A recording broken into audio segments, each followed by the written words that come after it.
Assalamualaikum warahmatullahi wabarakatuh. Perkenalkan, nama saya Zahra Raudo Ramadhani dari Prodi Pendidikan Ekonomi A, Universitas Pancasakti. Pada hari ini saya ingin menjelaskan materi untuk mengenai proyek UAS semester 2 Ekonomi Pembangunan, di mana saya akan membahas materi mengenai sumber-sumber teknologi dan wira swasta. Yang kedua, kemiskinan dan cara penanggulangannya. Yang ketiga, pendekatan struktural dan pendekatan berimbang dan tak berimbang. Dan yang keempat, pertumbuhan ekonomi dan masalah lingkungan. Baik, yang pertama saya ingin menjelaskan mengenai sumber-sumber alam, teknologi, dan wirausaha. Apa itu pengertian sumber daya alam? Di mana sumber daya alam dimanfaatkan untuk keberlangsungan hidup pada dasarnya yang berupa benda hidup, hayati maupun yang non-hayati. Macam-macam sumber daya alam itu ada yang dapat habis seperti udara, energi mineral, energi materi, dan air hujan. Dan ada juga SDM yang dapat diganti atau diperbaiki dan dipelihara, yaitu seperti air. Dan ada juga SDM yang dapat diperbaiki untuk mencakup sumber daya mineral. Selanjutnya yaitu pengertian teknologi, di mana teknologi sendiri itu adalah suatu perubahan dalam berbagai produksi yang nampak dalam teknik produksi yang ada. Seperti sekarang semua udah serba gadget, dan apa-apa serba online. Jadi itulah perkembangan teknologi di zaman sekarang. Yang kedua yaitu pengertian wirausaha, di mana orang-orang yang memiliki kemampuan melihat dan menilai kesempatan dalam berbisnis dalam mengambil keuntungan. Jadi di zaman yang sekarang ini karena wabah virus juga, jadi orang semakin semangat untuk memulai bisnis, untuk meluangkan ide-ide kreatifnya untuk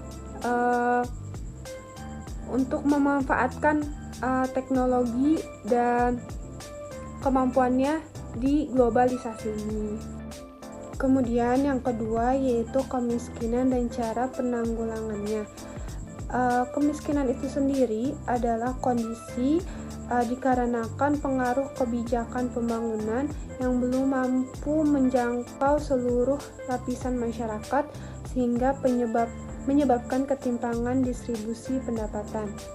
Dan kemiskinan itu sendiri secara absolut yaitu ditentukan berdasarkan ketidakmampuan untuk mencukupi kebutuhan pokok seperti pangan, sandang, kesehatan, perumahan dan pendidikan yang diperlukan untuk bisa hidup dan kerja.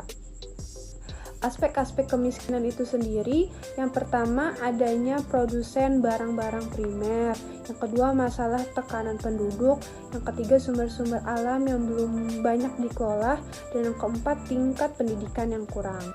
Ya, cara untuk mengatasi kemiskinan yang pertama dengan adanya pembangunan sektor pertanian, pembangunan SDM, pembangunan infrastruktur, dan redistribusi pendapatan secara lebih baik.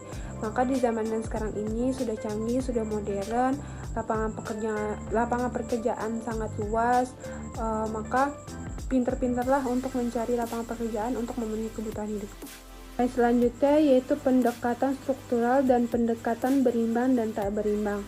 Pendekatan struktural itu sendiri yaitu pembangunan ekonomi ditandai dengan adanya transformasi pada sektor pertumbuhan, bahwa struktural sebagai perubahan ekonomi dari sektor tradisional yang memiliki produktivitas rendah menuju sektor ekonomi dengan produktivitas tinggi.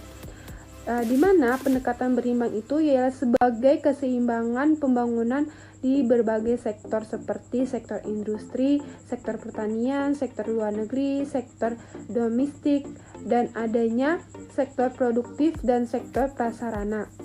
Tujuan dari pendekatan berimbang itu yaitu sebagai usaha pembangunan yang berupaya untuk mengatur program investasi sedemikian rupa proses pembangunan tersebut akan timbul hambatan yang bersumber dari penawaran maupun permintaan.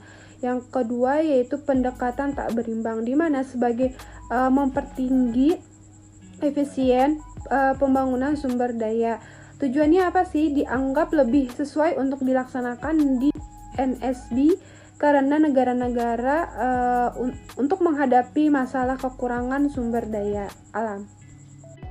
Ya, dan pembahasan yang terakhir yaitu menjelaskan mengenai pertumbuhan ekonomi dan masalah lingkungan, di mana pertumbuhan ekonomi itu sendiri mencakupi dari berbagai hal, diantaranya 4 dasawarsa yaitu pembangunan ekonomi, supremasi pembangunan ekonomi dan alam, trade-off atau sinergi, dan tantangan pembangunan tanpa deforestasi. Selanjutnya, ada juga peranan lingkungan dalam perekonomian itu terbagi menjadi 2, di antaranya yaitu industrialisasi dan pembangunan yang berkelanjutan. Menciptakan pembangunan atau pertumbuhan berkelanjutan di negara yang sedang berkembang adalah tidak mungkin dapat menjelaskan sendiri dan dibantu oleh pihak luar, seperti untuk membenahi lingkungan alam laut, hutan yang sudah kemudahan yang memberi akses pasar untuk ekspor lebih besar, dan dukungan investasi luar negeri dalam bentuk FDI dalam pembangunan yang berkelanjutan. Sekian pembahasan materi yang telah saya sampaikan, semoga bermanfaat. Jangan lupa like, comment, and subscribe. See you next time video. Bye bye.